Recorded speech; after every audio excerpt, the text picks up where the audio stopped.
তাহলে দেখো, এবার হচ্ছে আমরা একটা কাজ করছি এখান থেকে। সেকেন্ড যে লাইনটা আছে ওখান থেকে আমরা ওয়ান ওয়ান ক্যান্সেল আউট করছি। ক্যান্সেল আউট করার পর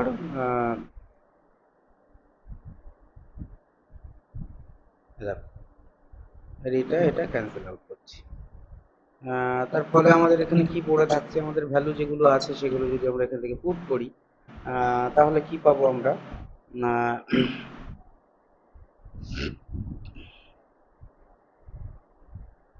তাহলে এক্স ইন্টু এখানে 2 + r/100, এখানে পড়ে থাকছে শুধু r/100 = 102। আচ্ছা, পেলাম একটা কিছু আমরা। এইখান থেকে একটা কাজ করছি আমরা, দেখো এটাকে মাল্টিপ্লাই করছি। তার ফলে x R divided by 100, 2 + r/100 = 102। আমি এই দিকটাতে লিখছি। হুম তার ফলে কি হচ্ছে দেখো, আমরা যদি এখান থেকে এই এক্স আর এই যে এক্স আর এর যে ভ্যালুটা, 1 নম্বরের যে ভ্যালুটা সেটা যদি এখানে পুট করি, তাহলে আমরা কি পাবো এখানে? 5000 ডিভাইডেড বাই 100, এখানে থাকছে 2 + r/100 that is equals two 102 হলো। তাহলে আমরা এখান থেকে একটা ক্যালকুলেশন আসছি, দেখো এটা ক্যান্সেল করে দিচ্ছি, 50 থাকছে। তাহলে 2 + r/100 ইকুয়ালস টু আমরা পাচ্ছি কত? 102 ডিভাইডেড বাই 50। তাহলে r/100 equals to 102 divided by 15 minus 2। তাহলে 102 মাইনাস 100 ডিভাইডেড বাই 50, এখানে r/100। তাহলে এইখান থেকে দেখো, তাহলে r/100 এখানে 2/50, এটা ক্যান্সেল করলে 2, r = 4। তাহলে আমরা যে r এর ভ্যালুটা পাচ্ছি সেটা হচ্ছে 4%, মানে সুদের হার হচ্ছে কত? 4%। দেখো ভালো করে। তাহলে আমি এখানে লিখছি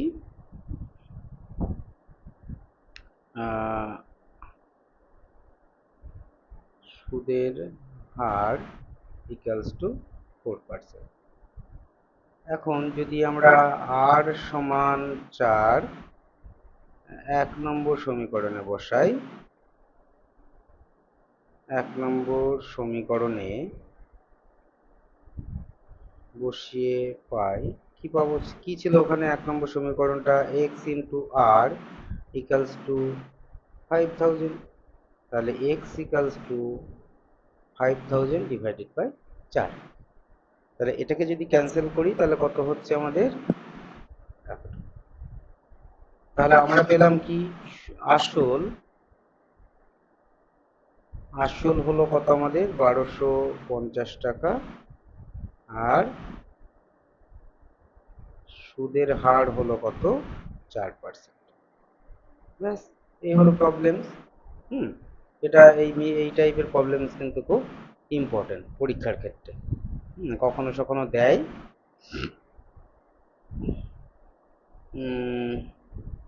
এবার একটু ভিন্ন টাইপের অঙ্ক করি। 18 নম্বর অঙ্কটা, 18 নম্বর প্রবলেমসটা। আমি এই চ্যাপ্টারটা আজকে শেষ করার পরিকল্পনা নিয়ে বসেছি, যে কারণে টেকনিক্যালি একটু ফল্ট হলো মাঝখানে। সেটাকে আমি ক্যারি ফরওয়ার্ড করলাম পরবর্তীতে।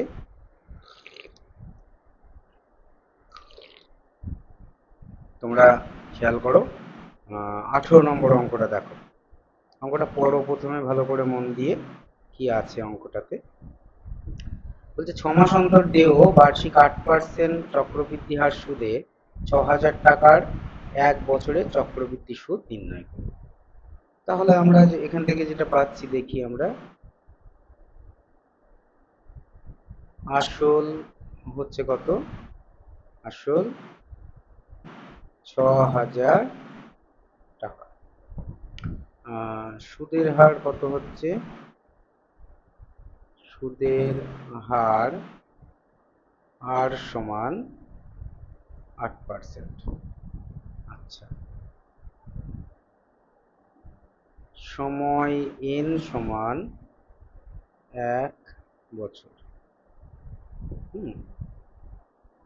তাহলে 6 মাস অন্তর দেওয়া, তাহলে এখানে যেটা সুদের হার 6 মাস অন্তর দেওয়া চক্রবৃদ্ধি সুদের হার দিয়ে আছে কিন্তু 8%। তাহলে 1 বছরের চক্রবৃদ্ধি সুদ কি হবে?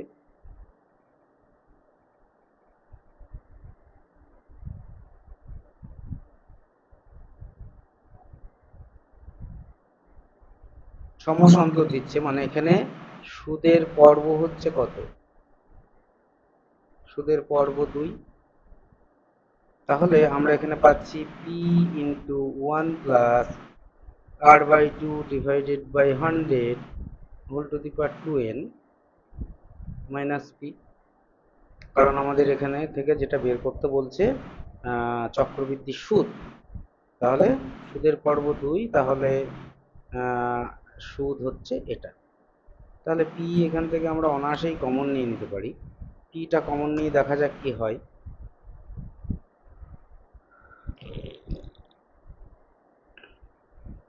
দেখো,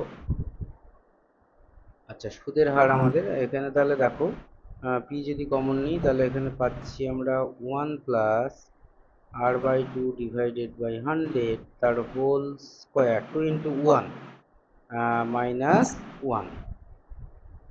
আচ্ছা, এবার মানগুলো বসিয়ে দিচ্ছি আমরা। p আছে কত আমাদের 6000।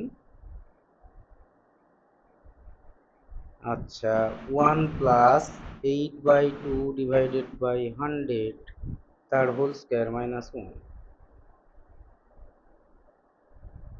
6000 এখানে হচ্ছে কত?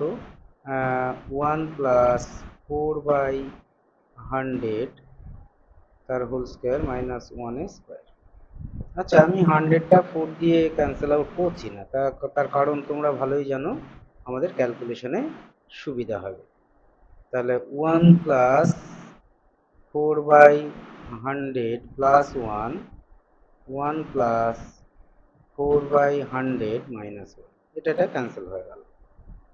তাহলে 6, এটা হচ্ছে 4/100, 2 প্লাস 4/100, তাহলে একটা দুটো 6 4 24, 240 ইন্টু এইখানটা দেখো ক্যালকুলেশনটা কি আসে, 204 ডিভাইডেড বাই 100, এত টাকা।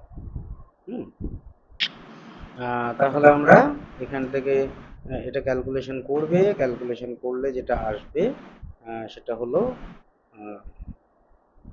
489.60 টাকা। সহজ ক্যালকুলেশন আছে এখানে, অসুবিধা নেই, করে ফেলবে। ব্যাস, এই হলো অঙ্ক। পরে 3 মাস অন্তর দিয়ে ওষুধ, একই অঙ্ক। আচ্ছা, আর একটা অঙ্ক করছে, দেখো 20 নম্বর অঙ্কটা ভালো করে দেখো। অঙ্কটা পড়ো প্রথমে। যদি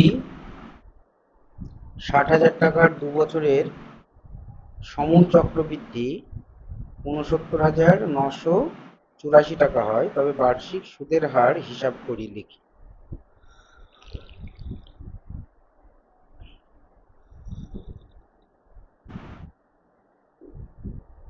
আমাদের কিন্তু এখানে সুদের হার নির্ণয় করতে বলেছে। খুব সুন্দর অঙ্কটা, ভালো করে দেখো, আমি যেভাবে করছি সেইভাবে করার চেষ্টা করবে। 20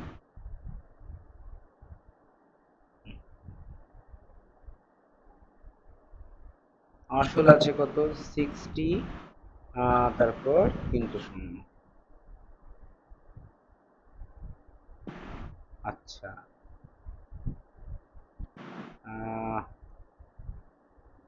সমূল চক্র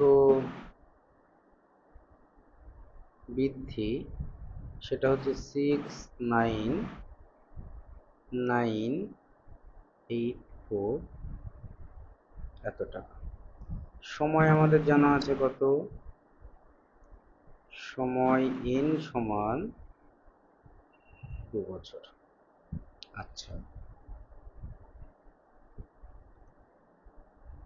সুদের হার সমান 8%, এটা বের করব। তাহলে দেখো সূত্র থেকে কি পাই আমরা, সূত্রানুসারে সমূল Chakraborty a equals to p into 1 plus r by 100 whole to the power n। তাহলে এখানে 69984 equals to 60001 plus r by 100 তার হোল স্কয়ার। দেখো তাহলে 69984 divided by 60000 equals to 1 plus r by 100 তার হোল স্কয়ার। ওকে, আচ্ছা এবার এটাকে উপর নিচ ক্যান্সেল আউট করো, করলে যেটা পাবো আমরা, আমি একটু সাজিয়ে লিখছি, 1 প্লাস r বাই 100 তার হোল স্কয়ার, এটা আসবে 729 divided by 625, that is 1 plus r by 100 তার হোল স্কয়ার ইকুয়ালস টু, এখানে হচ্ছে কত, উপরেরটা 27 আর এখানে 25 তার হোল স্কয়ার। তাহলে আমরা দুই দিক থেকে যদি হোল স্কয়ারটাকে অমিট করে দিই, 1 plus r by 100 equals to 27/25, তাহলে r by 100 equals to 27/25 minus 1, r by 100 equals to 2 by, মানে অ্যাকচুয়ালি এখানে 27 মাইনাস 25 ডিভাইডেড বাই 25, তাহলে r বাই 100 ইকুয়ালস টু 2/25। তাহলে এটা ক্যান্সেল আউট করলে কত হলো, 4, তাহলে r ইকুয়ালস টু 8। তাহলে এখানে সুদের ভার হবে 8%। পরের অঙ্কগুলো সেম আছে।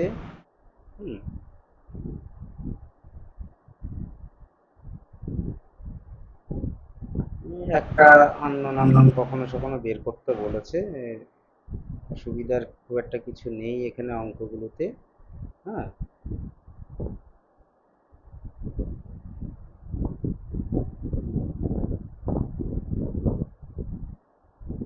বেশ ঠিক আছে। হ্যাঁ, তাহলে এই পর্যন্তই থাক, যদি কোনো অঙ্ক প্রবলেমস হয় তাহলে আমাকে বলবে তোমরা। ওকে, থ্যাংক ইউ।